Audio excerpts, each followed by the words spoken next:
बैठ करके खाता है। आप सुन नहीं रहे हैं और आपके मतलब की बात है।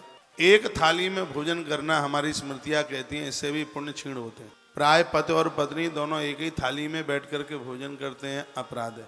आपके पास में सुमेरु पहाड़ जैसे पुण्य होंगे, वो भी समाप्त हो जाएंगे। कब?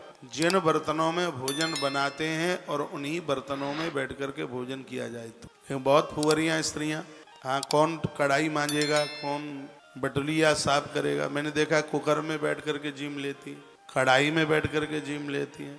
हाँ, 100 आलसी गए तब एक जन्म। थरिया मांजनी पड़ेगी जी, ठीक है ना, कुकर वैसे ही साफ करना पड़ता है। ऐसे स्त्री पुरुष श्रीहीन हो जाते हैं। जिन बर्तनों में बनाया जाता है उसमें खाने का बहुत बड़ा दोष है। भूल करके भी उनमें न खाया जाए। एक पात्रे सदा भोगचित सवेशो ब्राह्मणाधम। बोली बांके बिहारी लाल की, हनुमान जी महाराज की जय हो। कुछ बातें हैं, जैसे तुमने थाली में भोजन परोसा, आधा खा लिया, इतना परोस लिया कि पेट में गया ही नहीं, वो बच गया। तो बहुत होशियार है ना, मैं बहुत माताएं फिर उसको ढक करके रख देंगी, कहेंगी कि शाम को इसको खा लेंगी। आधा जूठा खा लिया, बच गया, तो उसको बताया गया है कि वह सूकर और कूकर के मल के बराबर हो जाता है वो बचा हुआ अन्न। जिसको ढक करके रख दिया है, आधा खा लिया, हाँ आधा परोस के तो खा सकते हैं।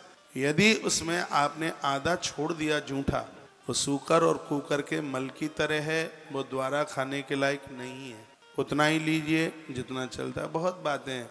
सुबह आरती जलाई, उसी को बुझा करके रख दिया, और शाम को वही बुझा करके बुझी हुई बत्ती और वही जला करके आरती उतार दी।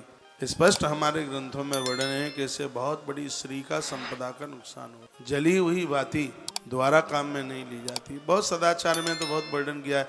ये बताइए, जो वो रोटियां बनाई जाती हैं तो उसके बाद में आटा बचता है, उसका क्या करते हैं आप? जिसको परोथन बोलते हैं, परोथन ही बोलते हैं, क्या करते हैं उसको? कनस्तर में ही झज्जड़ा के रख देती हैं फिर कल के लिए।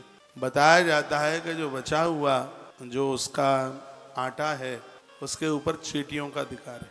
जैसे पहली रोटी के ऊपर गैया का अधिकार है, लास्ट की रोटी के ऊपर स्वान का अधिकार है, उसी प्रकार से जो बचा हुआ आटा है उसमें थोड़ा गुड़ का बुरादा डाल लीजिए, पीपल की जड़ों में रख दीजिए उसको। इसको कहते हैं पिपीलिका बलि। जीवन में राहु केतु ग्रह परेशानी नहीं करेंगे। और एक